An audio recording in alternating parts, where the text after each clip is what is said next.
وہ جوان جو ہی پروان چڑھا ان فوان شباب آیا تو اس کی پیشانی سجدے کے تقدس سے مالا مال ہو گئی، اس کی آنکھوں میں حیا اور شرم کے پہرے آ گئے، اس کے خیالوں میں پاکیزگی آ گئی، اس کی زندگی کے شب و روز نیکی کے ماحول میں بسر ہونے لگے، اس کی راتیں ذکر الہی میں، تلاوت کلام مجید میں اور دن یاد الہی میں روزے سے گزرنے لگے۔ وہ جوان جس کی جوانی اللہ کی عبادت میں گزری، کیونکہ جوانی اگر عبادت میں گزر گئی تو بڑھاپا تو پر نور ہے ہی ہے۔ سب سے مشکل مرحلہ زندگی کا جوانی کا ہے۔ شیطان زیادہ ورغلاتا ہے کسی شخص کو جب وہ جوانی کے مرحلوں سے گزر رہا ہوتا ہے۔ تو جس کی جوانی خیریت کے ساتھ گزر گئی اور اس نے اپنی جوانی کے تقدس کو محفوظ رکھ کے منزل تک پہنچا لیا، اپنی عصمت کے جوہر کی حفاظت کی، اپنی آبرو کو لٹنے نہیں دیا، اپنی آنکھوں کی شرم و حیا پر پہرے بٹھائے اور آنکھ کو برباد نہیں ہونے دیا اور اپنی زندگی کے تقدس کا پہرا دیا، تو جو جوان اپنی جوانی کو خیریت کے ساتھ گزار گیا۔ کسی نے کہا تھا نا، کتاب زیست کا ایک اور باب ختم ہوا، شباب ختم ہوا، ایک عذاب ختم ہوا۔ تو جوانی جس کی منزل تک پہنچ گئی خیریت کے ساتھ، عافیت کے سائے میں۔ مشکل تو بڑا ہے جوانی کو منزل تک لے جانا، خیریت کے ساتھ، داغدار نہ ہونے دینا، جوانی کے تقدس کو رسوا نہ ہونے دینا، عصمت کے جوہر پہ کالک نہ لگنے دینا، خواہشات کو غالب نہ آنے دینا۔ آسان کام تو نہیں ہے، مشکل کام ہے، لیکن اگر کوئی مشکل کاٹ گیا، جوانی کے تھوڑے سے ایام میں گزار گیا، اللہ اکبر۔ حضرت شیخ خطلی کہتے ہیں، داتا گنج بخش علی حجویری علیہ رحمہ کے مرشد ہیں، الدنیا یوم ولنا فیہا صوم۔ وہ کہتے ہیں دنیا ایک دن ہے، ہم روزہ رکھ کے گزار رہے ہیں۔ تو روزہ رکھ کے سارا دن گزر ہی جاتا ہے، دوپہر بھی آتی ہے گزر جاتی ہے، اور عصر کا وقت بھی آتا ہے گزر جاتا ہے، کھانے کا وقت بھی آتا ہے، چائے کا وقت بھی آتا ہے، سب کچھ ہوتا ہے لیکن گزر جاتا ہے، افطار تک بندہ پہنچ جاتا ہے۔ جس نے زندگی روزے کی طرح گزار دی، جس نے جوانی روزہ رکھ کے گزار دی، خواہشات کو بے قابو نہیں ہونے دیا، مشکل کام تھا لیکن اس نے مشکل کام کر دکھایا۔ اجر کتنا بڑا ہے، سنیے اللہ کے محبوب کی زبان سے سنیے۔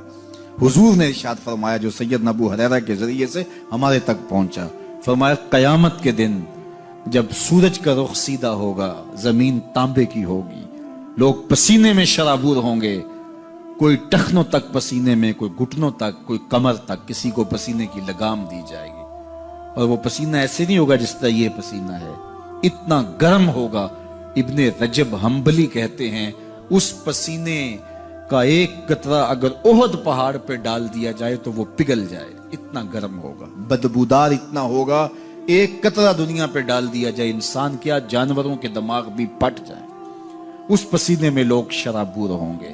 لیکن جس نے اپنی جوانی کو عافیت سے گزارا ہوگا، کل قیامت کے دن جب کوئی سایہ نہیں ہوگا، اللہ اس جوان پر اپنے عرش کا ٹھنڈا سایہ عطا فرمائے۔ وہ شخص جس کو کسی عورت نے دعوت گناہ دی اور وہ صاحب منصب تھی، صاحب جمال تھی، اور اس نے یہ کہہ کے یہ خواہش، یہ آرزو مسترد کر دی، انی خاف اللہ۔ اسی طرح کوئی عورت ہے تو اس نے اپنے تقدس کی حفاظت کی، اپنی آبرو پہ پہرا دیا اور کسی پیشکش کو ٹھکرا دیا، تو فرمایا قیامت کے دن جب کوئی سایہ نہیں ہوگا، اللہ اسے بھی اپنے عرش کا ٹھنڈا سایہ دے گا۔ کیسا سخت دن ہوگا، اور وہ کس اعزاز میں ہوگا، کس تکریم میں ہوگا۔ یہ تو 4 دن 10-20 سال ہیں، اور وہ 50,000 سال کا ایک دن۔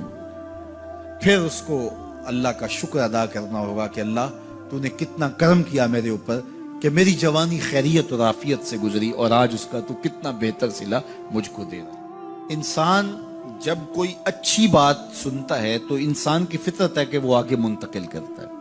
آج کل وہ شیئر کر دیتے ہیں نا، جو بات آئے تو آپ اس کو آگے بڑھاتے ہیں، دوستوں میں شیئر کر دیتے ہیں۔ تو یہ انسان کی فطرت سے افواہیں بھی اس لیے پھیلتی ہیں کہ جو بھی بات آپ سنتے ہیں فوری آپ کی کوشش ہوتی ہے کہ یہ سب سے پہلے دوستوں کو میں ہی بتاؤں۔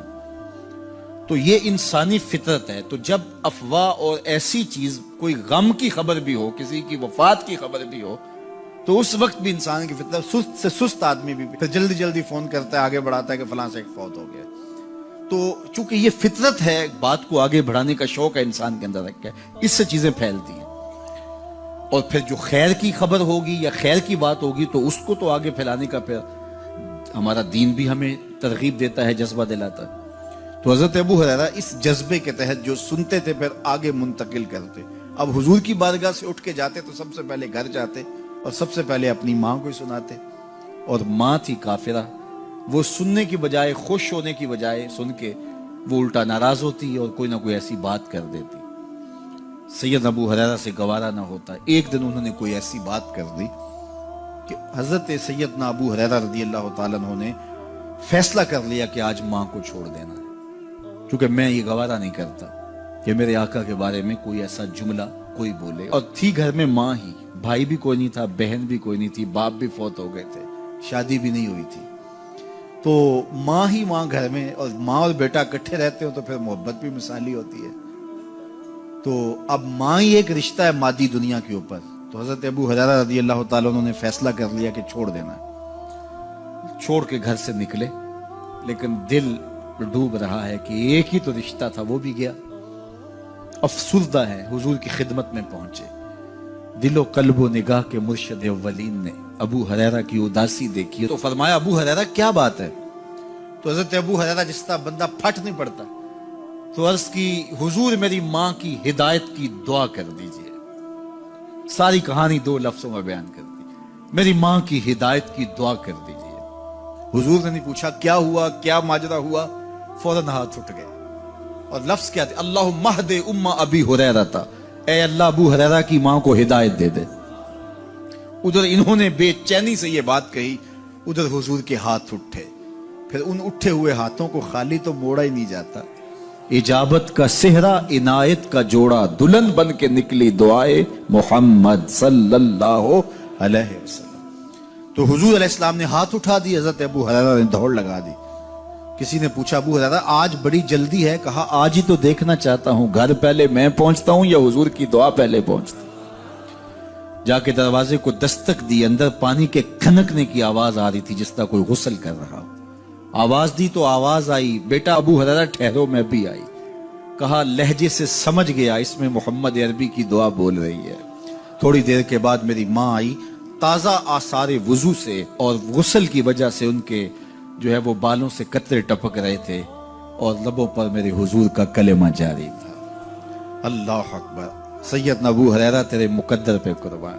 ایک سفر میں حضور علیہ السلام اور اصحاب گامزن تھے کہ راستے میں قیام کیا، تو ایک قبیلے کی صلح کروانے کے لیے حضور علیہ السلام تشریف لے گئے۔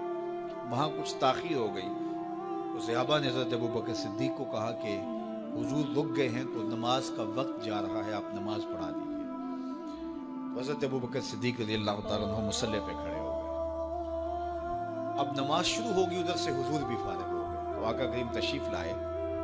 تو آقا کریم علیہ السلام جو ہی تشریف لائے تو صحابہ کی صفیں بندی ہوئی تھی، حضور کو دیکھا انہوں نے راستہ چھوڑ دیا، پیچھے سے لے کر کے مصلی تک صحابہ نے حالت نماز کے اندر حضور کے لیے راہ کشادہ کر دی۔ کاش کہ یہ حدیث سب لوگوں نے پڑھی ہوتی اور امت میں اتنے فرقے نہ بنتے، اور یہ سوچ کبھی نہ پنپتی کہ نبی کے خیال سے نماز ٹوٹتی ہے۔ یہاں تو راستے چھوڑے جا رہے ہیں، یہاں تو پروٹوکول دیا جا رہا ہے۔ اللہ اکبر، اور یہ حدیث کہیں چھپی نہیں ہے، بخاری کے اندر چھپی ہوئی۔ اللہ اکبر، آقا کریم علیہ السلام تشریف لائے تو صحابہ نے راستہ چھوڑنا شروع کر دیا، نماز بھی چل رہی ہے اور حضور کا راستہ بھی چھوڑ رہے ہیں۔ بالکل حضرت ابوبکر صدیق کے پیچھے آ کے حضور کھڑے ہو گئے۔ وابو بکر لا یلتفت یمینا ولا یسارا، جب آپ نماز پڑھتے تھے تو نہ دائیں دیکھتے نہ بائیں دیکھتے، پوری توجہ انہماک ہوتا، وہ اپنی کیفیات کے جہان میں ڈوبے تھے، اور حضور آ کے پیچھے کھڑے ہو گئے۔ صحابہ نے اپنے ہاتھوں کی پشت پہ ہاتھ مارنے شروع کر دیے۔ مکعن و تصدیہ، قرآن نے تالی لگانا، سیٹی مارنا، یہ شیطانی اعمال ہیں، لیکن ہاتھ کی پشت پہ ہاتھ مار کے متنبع کرنا یہ مختلف مواقع کے اوپر یہ جائز ہے۔ تو اب جب حضور آ کے پیچھے کھڑے ہو گئے اور صحابہ سمجھے کہ حضرت ابوبکر صدیق ایک استغراق کے عالم میں ہیں، ایک کیفیت کے جہاں میں ڈوبے ہیں، تو انہوں نے اپنے ہاتھوں کی پشتوں پہ ہاتھ مارنے شروع کر دیے. تو حضرت صدیق اکبر سمجھ گئے کوئی غیر معمولی واقعہ ہو گیا. دیکھا پیچھے حضور کھڑے تھے. اللہ اکبر. تو حضرت صدیق اکبر مصلی سے سرک کے پیچھے آنے لگے. تو آقا کریم نے اشارہ کیا رکو نماز پڑھاؤ. سیدنا صدیق اکبر اس کے باوجود پیچھے آ گئے. کبھی ہوتا ہے حکم اور کبھی ادب آگے ہوتا ہے. اللہ اکبر. حضرت سیدنا علی المرتضیٰ رضی اللہ تعالی عنہ کو کہا نا حضور نے صلح حدیبیہ کے موقع پہ صلح نامہ لکھوایا جا چکا تو لکھا یہ محمد رسول اللہ اور قریش کی جانب سے ہے. تو عروہ نے کہا اگر محمد رسول اللہ مان لیں ہم تو پھر لڑائی کس چیز کی ہے. تو اس لیے محمد رسول اللہ نہیں محمد بن عبداللہ لکھا جائے. تو وہ اس بات پہ بضد ہو گئے اور اگر ایسا نہیں ہوتا تو معاہدہ ٹوٹ رہا تھا. تو حضور نے حضرت علی المرتضیٰ سے کہا کہ چلو رسول اللہ کا لفظ مٹا دو. عرض کی میں تو نہیں مٹاؤں گا یہ نام میں تو نہیں مٹا سکتا. پھر حضور نے خود مٹایا. اب یہاں حضور نے کہا ابو بکر رکو لیکن حضرت ابو بکر نہیں رکے پیچھے آ گئے. اور پھر حضور خیر مصلی پہ گئے. نماز ہوئی سلام پھرا. تو حضرت ابو بکر صدیق رضی اللہ تعالیٰ عنہ کو حضور نے کہا ابو بکر جب میں نے کہا تھا تم رکے رہو تو تم کیوں پیچھے آئے. تو سنو حضرت ابو بکر نے کیا جواب دیا رضی اللہ تعالیٰ عنہ. کروڑوں سلام لاکھوں عقیدتوں اور نیاز مندیوں کے خراج ان کی چوکھٹ پہ عرض کرنے لگے ما کان لابن ابی قحافہ ان یؤم رسول اللہ صلی اللہ علیہ وسلم. حضور ابو قحافہ کے بیٹے کی جرت کب ہوئی کہ رسول اللہ کے آگے کھڑا ہو کے نماز پڑھائے. یہ ابو قحافہ کے بیٹے کی ہمت کب ہوئی کہ رسول اللہ کے سامنے کھڑا ہو کے نماز پڑھائے. تو ادب پہلا کرینہ ہے محبت کے کرینوں میں. حضرت ابو بکر صدیق رضی اللہ تعالی عنہ نے اگر حضور علیہ الصلوۃ والسلام کی اطاعت اور حضور کی محبت ادب فرما برداری اور جانثاری کے انوکھے باب رقم کیے ہیں لیکن حضور نے بھی ان کو جو اعزازات دیے. ایک خاتون آئی مسئلہ پوچھنے. آقا کریم نے فرمایا پھر آ جانا. اس نے کہا پھر آؤں اور آپ نہ ملیں تو کہا میں نہ ملوں ابو بکر تو ملیں گے نا. اللہ اکبر. تو اپنے بعد اشارہ دے دیا ان کی طرف کہ میرے بعد میرا نائب ابو بکر ہے. اللہ اکبر. عزتوں کی مسند اور عزتوں کی معراج اور عزتوں کے مقام پہ سیدنا صدیق اکبر رضی اللہ تعالی عنہ کو بٹھایا. میرے والد گرامی رحمت اللہ تعالی علیہ نے پوری زندگی میں کوئی ایک تقریر بھی ایسی نہیں کی جس میں یہ اشعار نہ پڑے ہوں. جب وہ خطبہ پڑھتے تھے تو خطبہ پڑھنے کے بعد یہ اشعار پڑھا کرتے تھے جس میں اس کی کیفیت ہے کہ جو حضور کے شہر میں جانے کے لیے تڑپتا ہے.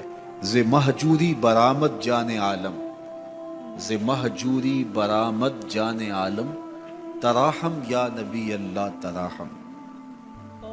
کہ عرض کی جا رہی حضور آپ کی جدائی میں پورے جہان کی جان نکل رہی ہے. ز مہجوری برآمد جان عالم تراہم یا نبی اللہ تراہم نہ آخر رحمت للعالمین ز محرومہ چرا فارغ نشینی بروں سر از برد یمانی کہ روئے تست صبح زندگانی. حضور اپنا سر انور اس یمنی چادر سے ذرا نکالیے چونکہ آپ کا چہرہ انور زندگی کی صبح ہے زندگی کی بہار ہے. ادیم طائف نعلین پاکن شراک از رشتہ جاں ہائے ماکن. اللہ اکبر. جامی علیہ رحمہ کا انداز کتنا دل آویز ہے. وہ کہتے ہیں حضور آپ طائف کے بنے ہوئے چمڑے کے جوتے پاؤں کی زینت بنائیں. آپ جوتے جو پہنے وہ طائف کا مشہور چمڑا ہو اور اس کے بنے ہوئے. شراک از رشتہ جاں ہائے ماکن اور اس کے اندر جو تسمے ڈالیں وہ جامی کی جان کے ڈالیں. جامی کے چمڑے کے نہیں جامی کی جان کے تسمے ان نالین میں ڈالیں جو آپ طائف کے بنے ہوئے نالین زیب تن کریں. وہ ایک شاعر کہتا ہے عربی کا کہ یا لیتنی کنتو تربت ایبتکم فلتسمت نعالک ذاک کدی. کاش میں مولوی نہ ہوتا. وہ بہت بڑا شیخ الحدیث گزرا ہے تو وہ کہتا ہے میں کاش شیخ الحدیث نہ ہوتا میں مولوی نہ ہوتا مدینے کی گلی کی مٹی ہوتا حضور گزرتے تلووں کو چوم لیتا. چے باشد گر کنی سوئم نگاہے ہمیشہ گر نہ باشد گاہے گاہے نگاہے یا رسول اللہ نگاہے صد ہزاراں جبریل اندر بشر بہر حق سوئے غریبہ یک نظر، یا رسول اللہ انظر حالنا، یا حبیب اللہ اسما قالنا، اننی فی بحر غم مغرق خذ یدی ساحل لنا اشکالنا، یا صاحب الجمال و یا سید البشر من وجهک المنیر لقد نور القمر، لا يمكن الثناء كما كان حقه بعد از خدا بزرگ توئی قصہ مختصر۔ ساری کہانی آ کے یہی ختم ہوتی ہے۔ تو یہ میری اور آپ کی سعادت مندی ہے۔ اللہ کی توفیق سے آپ کے لیے اور آپ میرے لیے محبت اور دعا کے جذبات رکھتے ہیں، اور ہم ایک دوسرے کے لیے دعا گو ہیں کہ آج میں حاضر ہوا ہوں اور آپ نے جو ہے وہ میرے لیے اپنی آنکھوں کی چمک اور محبت پیش کی ہے۔ اللہ یہ دن آپ کو بھی نصیب کرے۔